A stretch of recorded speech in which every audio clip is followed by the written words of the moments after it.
Okay, so untuk kali ini UV visible spectrophotometer, kita akan belajar berkenaan dengan instrumentation.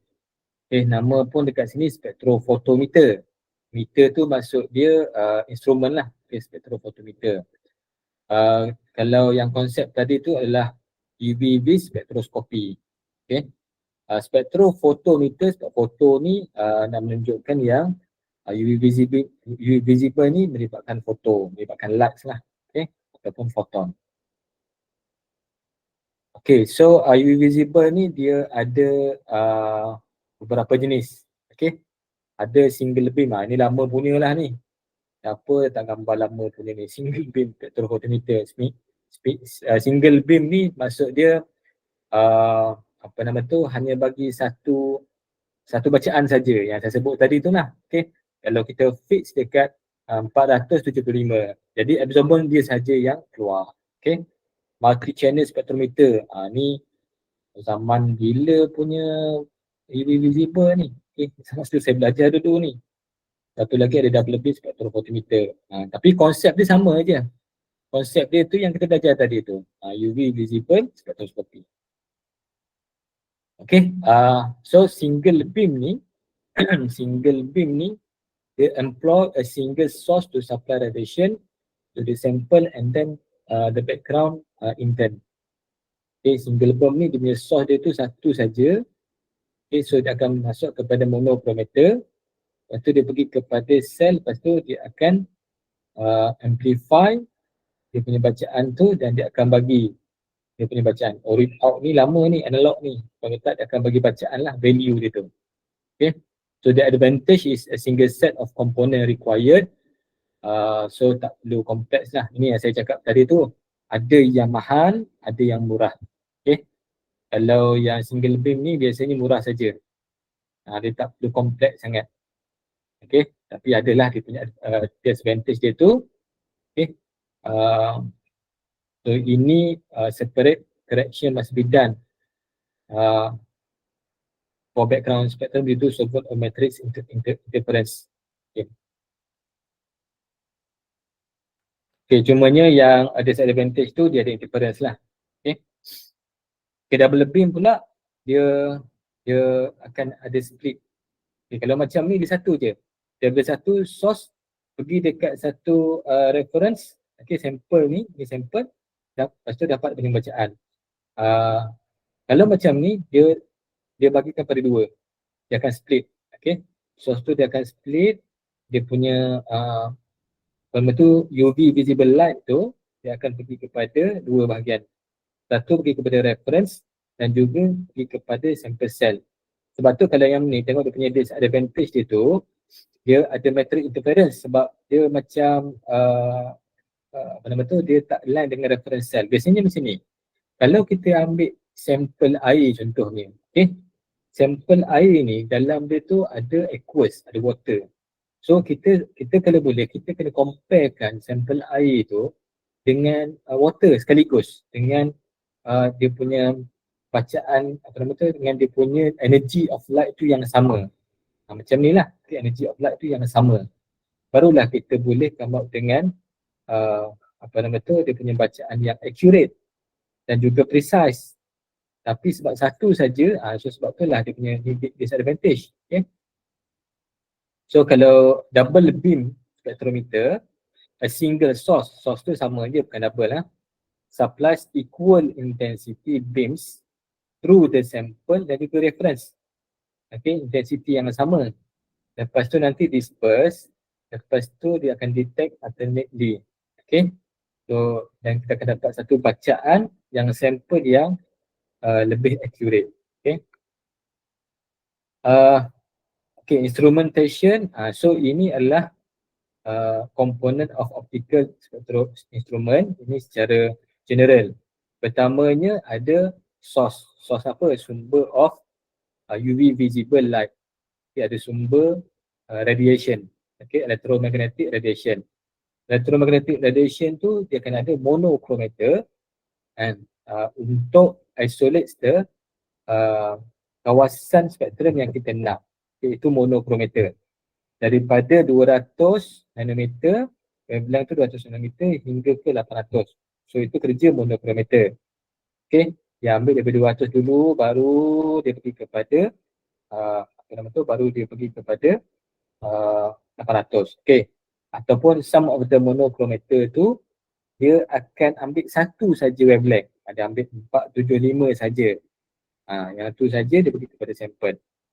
Okay, lepas tu sample ni, yang ni lah sample kita lah. Sample tu dalam bentuk cecair, dalam bentuk liquid. Okay, kalau boleh sampel ni is a free from interference. Kurangkan dia punya interference. Sebab some of the lights tu nanti akan absorb dia punya interference, gangguan matrix yang ada kat dalam sampel tu. Okay.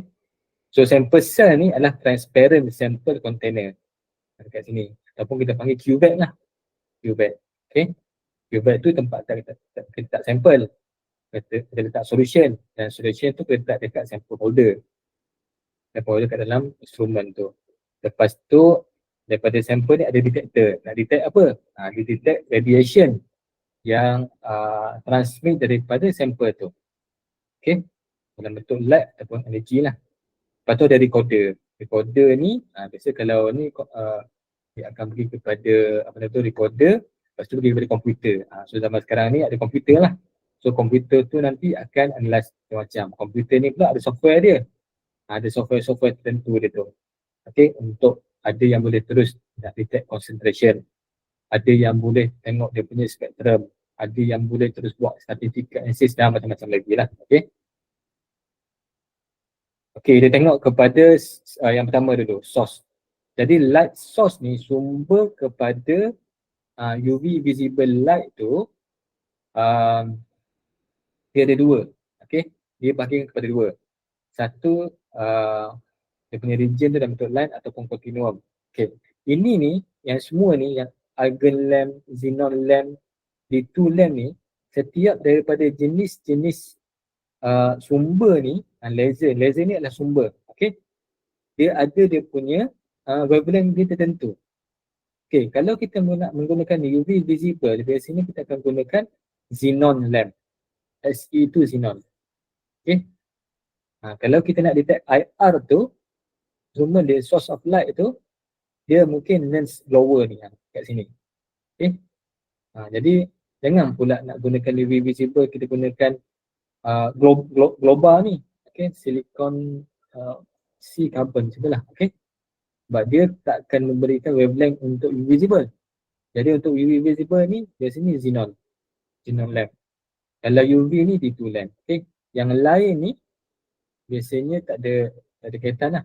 Kalau hollow cathode lens ni biasanya dalam apa nama tu, dalam atomic absorption spectroscopy. Dan laser ni sudut panjang sikit lah. Okay, so faham tak light source ni? Faham tak macam mana cara nak baca dia punya table ni? Okay, so table kat sini menunjukkan wavelength. Okay, ini region dia. VAC tu adalah vacuum UV 100 hingga 200 nanometer. So yang kita tengah study sekarang ni UV visible kat sini. So UV visible ni biasanya xenon lamp kat sini saja.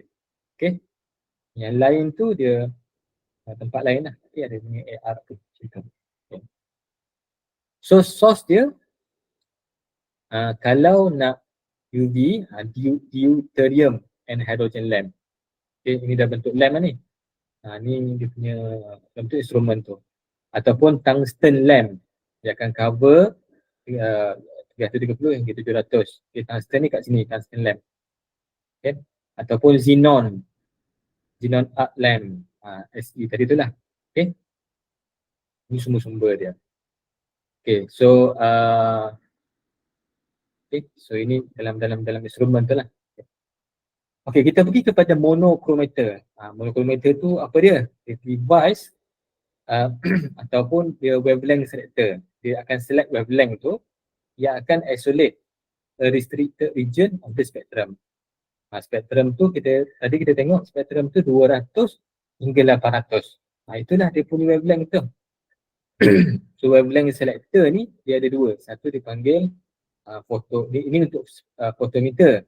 Satu lagi spektrophotometer. Okay. Untuk pengetahuan semua, sometimes dalam makmal tu kita ada fotometer sahaja. Fotometer sahaja. So fotometer tu spesifik kepada wavelength tu saja. Dia akan ambil 475 itu saja. Okay. Macam ni yang dia panggil fotometer, only detect a single wavelength at a time. Itu dia panggil fotometer lah. Tapi kalau spektrofotometer, dia menggunakan monokrometer. So dia akan scan various wavelength daripada 200 hingga 800. Fotometer ni satu wavelength tu saja, 475 contohnya, ataupun 600 nanometer sahaja. Itu saja. Okay. Okay. Dan so ini perbezaan lah antara fotometer dan juga spektrofotometer. So kalau spektrofotometer tu akan produce high resolution. Kalau fotometer ni low resolution. Okay. Dan spektrofotometer ni untuk both kualitatif dan juga kuantitatif. Kualitatif tu bila munculnya satu peak ataupun dua peak, itu nak menunjukkan kualitatif. Dan daripada peak tersebut akan memberikan maklumat absorbance. So itu kuantitatif. Tapi kalau fotometer dia hanya bagi bacaan sahaja. So dia sesuai untuk quantitative work sahaja. Okay. Dan dia punya lambda tu apa dia? Lambda tu adalah wavelength. Wavelength tu can be varied, can be different. Tapi lambda yang ini cannot vary continuously, tak boleh pilih satu saja.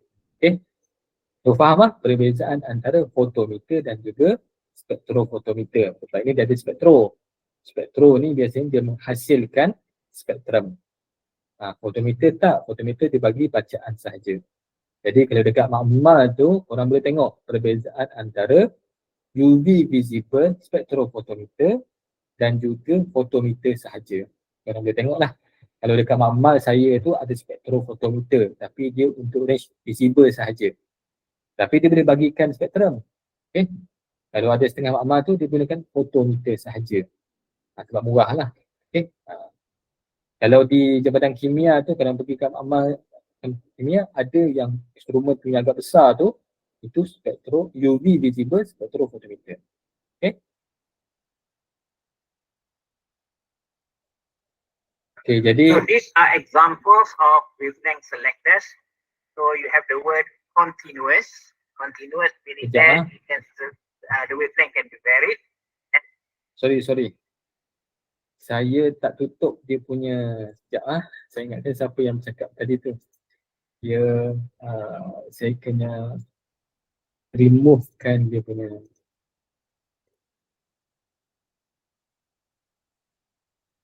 Okay.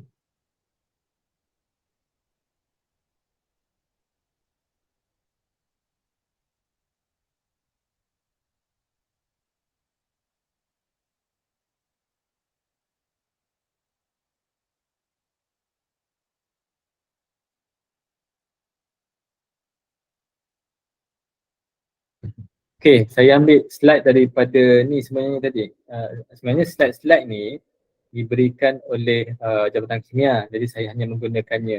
Ini pun saya belajar masa saya buat degree dulu. Background saya is background saya dalam kimia, dalam bidang kimia industri. So saya belajar benda yang sama. So suara tadi tu lah suara lecturer lama dulu. Okay. Okay, kita pergi kepada yang ni. Jadi ini wavelength Ini monokrometer Okay. Monokrometer ada wavelength selector. Jadi ini wavelength selector. So sama juga macam source sumber of light tadi tu. Okay.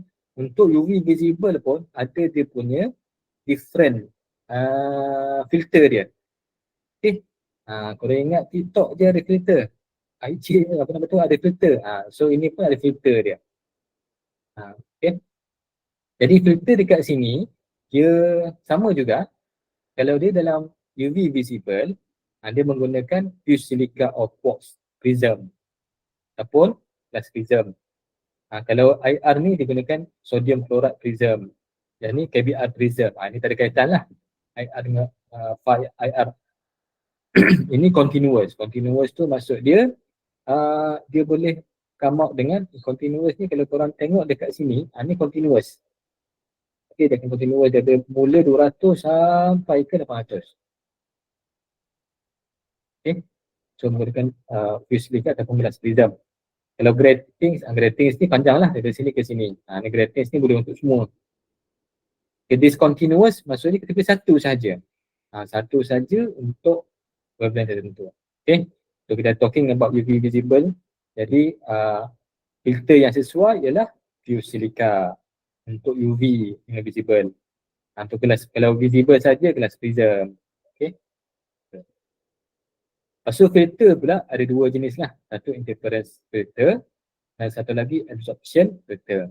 Okay. So interference filter ni dia akan remove selected wavelength by internal disruptive interference and reflection. Kalau absorption filter ni akan absorb unwanted wavelength. Okay. So pada filter tu dia akan absorb some of the wavelength yang tak nak tu dia akan absorb. Dan dia tak akan keluarkan lah. Dia tak akan transmit lah selepas tu. Tapi interference ni dia akan remove wavelength yang dia tak nak. Okay. Lepas tu interference filter transmit a narrow range of wavelength based on constructive disruptive interference for light bouncing between two reflectors scattered by a dielectric. Ni kompleks sikit lah cerita dia. Okay. Ini ni physical chemistry punya term. Okay. Kalau macam ni okay. So nak beritahu ni dekat sini, okay, ada dua jenis filter. Satu interference, satu lagi absorption. Okay. Kalau macam ni used to create spatial absorption ni used to create spatial effect in a number of photography and widely employed in the cinema industry. So bisa macam tu lah. Okay. Okay, nanti untuk apa nama tu active learning ni nanti korang tulis kat dalam Facebook korang come up dengan table comparison. Apa itu single beam, apa itu dual beam. Korang bagi beberapa, lebih daripada dua pun okey lah. 2 ke 3 tak boleh banyak pun tak apa. Okay. Photometer dengan spectrophotometer. You come out dengan point, masukkan table. Okay. Bila nak come out dengan table of comparison, setiap daripada point tu kena sama. Okay. Contohnya dalam photometer dengan spectrophotometer ni, kalau you letak satu point yang pertama, dia berkaitan dengan selection of wavelength. Okay.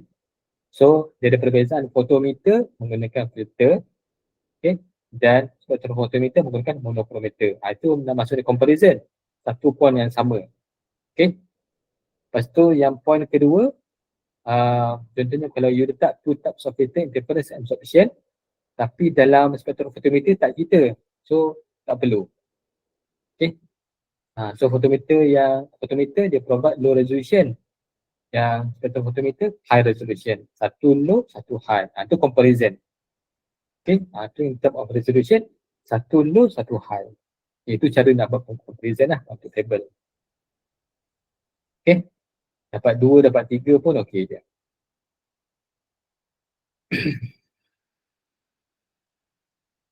Okay. So kita pergi kepada ni masih lagi monochrometer. Okay. Masih lagi monochrometer. Macam mana monochrometer ni terbentuk? Okay, jadi first kali polychromatic radiation. Polychromatic tu radiation yang lebih daripada satu wavelength. Banyak lah, okay. Dia akan enter sebab bila kita bagi satu cahaya, dalam satu cahaya yang kita dapat tu sebenarnya ada bermacam-macam wavelength. Okay. Yang kita ambil daripada cahaya matahari contohnya. Ada macam-macam wavelength dia tu. Okay. Jadi itu maksudnya polychromatic radiation. So polychromatic radiation ni dia akan masuk kepada monochrometer through the entrance slit. Ada slit yang kecil dekat situ. Okay. So dia akan masuk kat situ. So the beam tu yang apa nama tu? The beam is yang dia pancarkan tu, okay, is collimated and then strikes the dispersing element at an angle. Lepas tu split tu, beam tu is split into its component wavelength by the grating or prism. Split kepada wavelength daripada 200 kepada 300 kepada 500 and so on menggunakan grating atau prism. So by moving the dispersing element or the exit slide, radiation of only a particular wavelength leaves the monochrometer through the exit slit. Itu dia punya cara macam mana dia apa nama tu, dia select certain wavelength lah. Okay. So apa itu, ini komponen yang ada kat dalam monochrometer. Ada entrance slit, Ada collimating lens, ada dispersing device, ada focusing lens dan juga exit state lah. Okay, so ini kalau tengok dia punya illustration dia tu. Okay, ada entrance slit, bila cahaya masuk dekat sini, lepas tu collimating lens dia besar lah. Okay, lepas tu prism ni akan dispersekan dia, lepas tu focusing lens ni akan bagi spesifik wavelength. Okay, lepas tu exit slit ni akan apa nama tu, dia punya certain light with certain wavelength tu akan keluar daripada sini. Okay, so ini monochromator menggunakan prism ataupun ini dalam bentuk grating. Grating tu dia punya, yang ni dia bergigi. Okay, jadi dia punya reflection tu akan different. Dia bergigi lah. Yang ni menggunakan prism. Okay, so apa itu collimator ni? Collimator tu is a device for changing the diverging light or other radiation from a point, okay, from a point source into a parallel beam. From a point source yang ada banyak dekat sini ni kepada parallel. Parallel tu dia macam apa nama tu? Parallel is Allah SWT. Parallel tu yang wavelength yang sama tak? Dia single wavelength yang sama. Okay, so itu monochromator. Kita dah belajar source. Okay, ada belajar source, ada belajar monochromator. Lepas tu ada sample. Okay.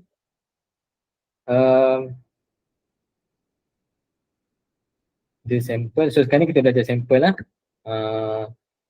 Sample cell is a transparent sample container. Okay. So sample cell ni kita boleh bahagikan kepada tiga quartz. Tiga jenis quartz. So yang korang tengok dekat sini ni, ini adalah quartz. Quartz ni dia biasa typical quartz yang kat sini. Okay.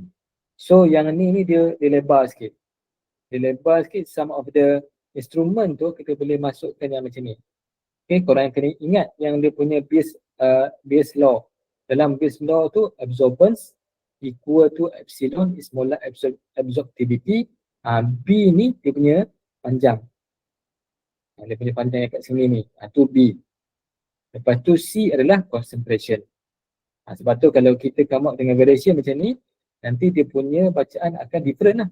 Dia bacaan akan different kat sini. Absorbance value pun akan different. Concentration pun akan different. Sebab apa? B tu akan different. Okay. Okay. So ini sample holder. Kita ambil yang kat sini ni, kita letakkan dekat sini. Sample holder. Sample holder ni dalam instrument lah. So ada yang macam ini panjang macam ni. Ini pun ada. Yang atas ni adalah apa nama tu? Quartz. Ini pun quartz. Okay. Quartz pula. Cuvette. Cuvette. So cuvette tu ada tiga jenis. Satu quartz. Quartz ni mahal. Quartz tu memang mahal sebab dia adalah silika. Quartz ni sedang pecah lah. Ini kalau quartz ni saya beli biasa dalam RM400. Satu quartz ni kecil ni. Okay. Quartz ni yang bagus dia tu, dia sebab guna untuk UV visible. Quartz. Dia range yang panjang. Satu lagi silicate. Silicate glass untuk visible, setakat silicate saja. Satu lagi plastik. Okay. Kalau korang pergi dekat jabatan kimia, artikel chemistry tu, apa nama tu, lab dia akan menggunakan sama ada quartz ataupun silicate glass. Okay. Sebab kalau boleh dia nak tingkatkan dia punya accuracy ataupun dia punya precision of your analysis tu. Okay. Tapi kalau korang pergi dekat microbiology lab atau biochemistry lab, biasanya dia akan berikan plastik sahaja. Okay, plastik quartz sahaja. Plastik cuvette sahaja. Okay, sebab untuk di bio ni kita hanya detect OD, optical density. Okay, so korang kena ingat in the future, katakanlah korang nak menggunakan cuvette ni, menggunakan UV visible untuk nak determine analyte, korang perlu gunakan quartz ataupun silicate glass. Okay, korang jangan gunakan plastik. Okay, tu kena ingat. Ini kita belajar masa tu. Okay, sebab nanti dia akan affect kepada dia punya accuracy. Okay. So how does the following affect the sensitivity? Sensitivity of the analysis lah. So, tiga-tiga ni dia akan affect kepada the sensitivity of the analysis. So, apa yang akan affect path length, size and shape yang ni. Okay, path length itu ataupun different material lah, ni yang saya sebut tadi tu. Dia akan affect kepada sensitivity. Kalau ikutkan quartz ni lagi sensitif berbanding dengan plastik. Plastik ni takut-takut ada interference yang berlaku. Okay, ataupun quartz yang cuvette yang lama ataupun cuvette yang baru, ataupun cuvette yang dah banyak kali guna. Bila dah banyak kali guna, tak tukar, takut-takut dalam tu akan ada interference. Dia akan some of the quartz tu mungkin dia react dengan solution yang kita tentukan, old ataupun new lah. Okay, so biasanya kalau boleh saya kalau dekat amal tu saya akan berikan yang baru, selalu berikan yang baru. Dan bila dah tengok benda tu tak okey, saya buang aja. Okay. Okay, so precaution untuk pastikan cuvette tu dalam keadaan yang baik supaya kita mendapat bacaan yang lebih accurate. So first, pastikan cuvette tu clean. Okay, jangan clean, jangan buat dia punya apa nama tu panggil cuvette tu dengan paper products. Paper product tu macam paper lah. Okay, dia sebenarnya dia ada satu tisu khas tau untuk nak clean punya cuvette. Tak boleh menggunakan paper. Kenapa tak boleh? Sebab nanti dia akan affect dia punya surface of the cuvette tu. Lepas tu store dry, store careful and gently. Don't get fingerprints on them. Jangan sentuh yang tempat yang kita nak detect. Okay, dalam cuvette korang akan nampak ada satu yang clear, ada satu yang kabur. Ada side yang clear, ada side yang kabur. So pegang yang kabur, jangan pegang yang clear. Okay, kalau tak fingerprint tu nanti akan affect dia punya lights yang akan masuk dalam cuvette tu. Okay, use the same sample cell during running the blank standard and sample. Ini pun penting juga. Jangan come out dengan different cuvette. So cuvette tu pun sama. Once masuk kepada yang satu, kalau dia macam ada satu slot saja sample holder, masuk satu, lepas tu buang, lepas tu masukkan yang baru. Okay, masukkan standard pada cuvette yang sama. Sebab tu memang kena very careful bila nak gunakan cuvette tu. Okay, so so ini cuvette cuvette dalam tu ada analyte. Okay, so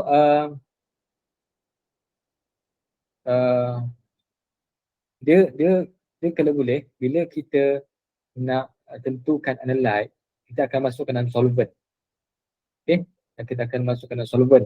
Jadi pemilihan solvent ni pun sebenarnya sangat penting untuk kita analyze tu.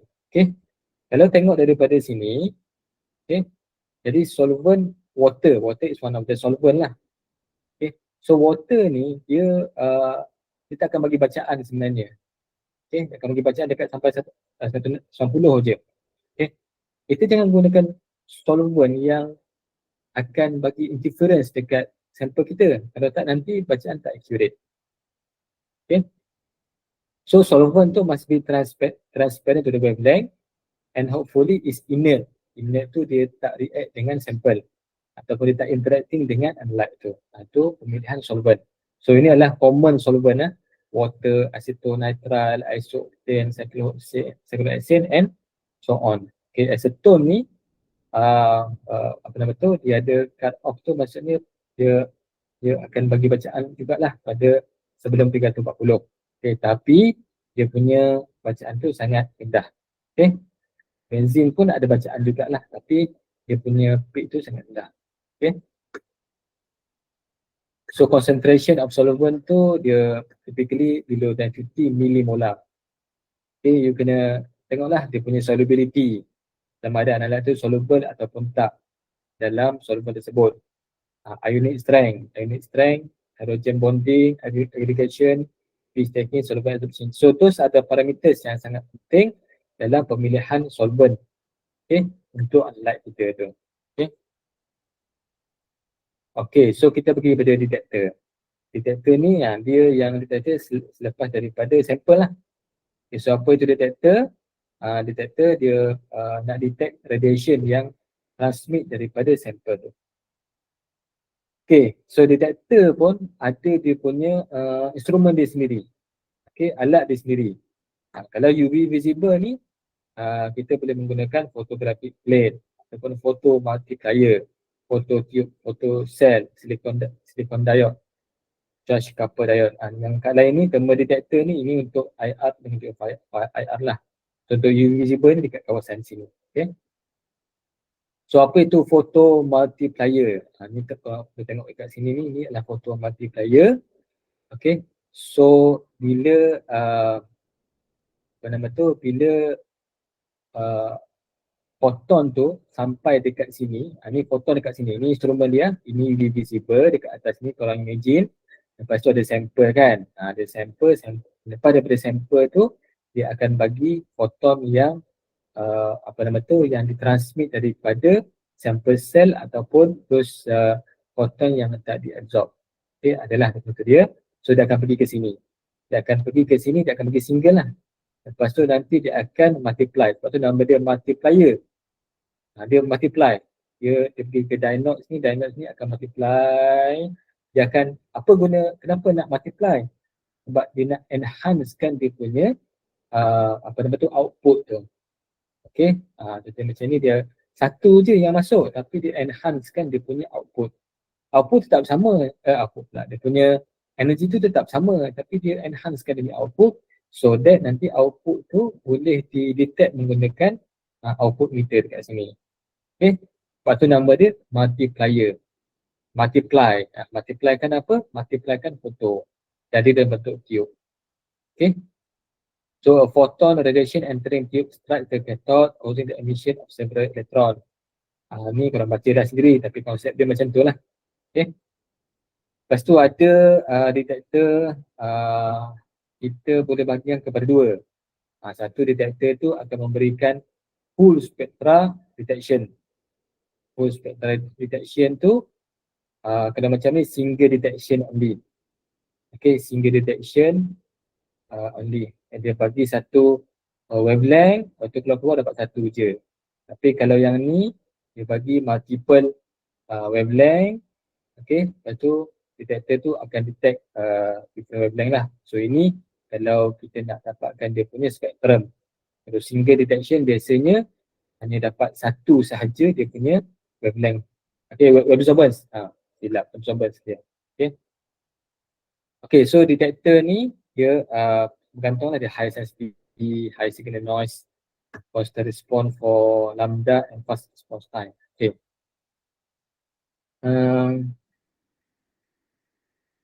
Okay, kalau untuk full spectra detection, okay, untuk nak dapatkan spektrum, dia akan ada source, sumber, pergi kepada sampel. Sampel tu akan ni monochromato ni, okay, salah ni monochromato bukan monokrometer, okay. Lepas tu ada area detection sebab daripada sini ni, daripada light daripada sampel ni dia akan pergi kepada monochromato untuk dia asingkan dia punya light yang ada, okay. So ada area detection. Contohnya macam charge couple device ataupun direct array. Kalau untuk single detection, biasanya sumber, lepas tu dia pergi kepada monochromator dulu. Dia select satu dulu, okay, lepas tu baru pergi pada sampel, dia akan pergi pada point detector. Ini contoh photo multiplier. Okay, so faham satu detektor tu dia boleh come out dengan spektrum. So detektor tu akan select different light energy. Satu lagi dia akan berikan single number detection, satu tu je. Okay, so dia monochromator tu sebelum daripada sampel. Okay, so last sekali ialah recorder ataupun read out. Okay, so read out ni ni dekat ujung lah. Data read out ni dia yang biasanya komputer lah. Okay, komputer dia menghasilkan spektrum ataupun memberikan value. Okay, contohnya ini yang keluar lah, spektrum yang keluar. Okay, dan bentuk wavelength macam ni. Okay, lepas tu ada banyak spektra. Okay, itu detektor. Okay, so general procedure untuk UVV spectroscopy ni, okay. Okay, sebelum tu kita, okay, so yang ni kita habis part instrumentation. Okay, so remember instrumentation tu ada source monochromator, sample detector dan juga recorder. Ni korang kena ingat ni. Okay, korang kena ingat